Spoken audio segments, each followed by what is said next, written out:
To make decision for upcoming ADC election, regional party INPT has started a crucial meeting. INPT President Bijoy Rankal, General Secretary Jagdish Devarma were leading the day's meeting. Talking to the reporters, INPT leader said, till the time nominations are submitted, decisions are changed time to time for the sake of the party and the indigenous people. নির্বাচন রাজনীতিতে অনেক পরিস্থিতি উদ্ভব হয়, অনেক সিদ্ধান্ত পরিবর্তন করে জনস্বার্থে জনগণে যাহাতে এগুলি গ্রহণ করে সেদিকে যেতে হয়।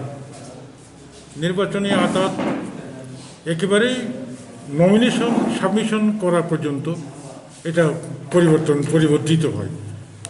কাজেই একা বা যৌথভাবে আমরা তো এর আগেও বলেছি আইএনপিটি কোন লাইনে আছে, ঠিক না? বিভিন্ন আঞ্চলিক দল Leaders of INPT stated that after the meeting is over and the party decides over their agendas for the upcoming poll, they will brief the media in details. However, as for Monday, no decision has yet been taken up, and so the INPT leaders refrained themselves on discussing the details with the media. Bureau Report, Hallabol.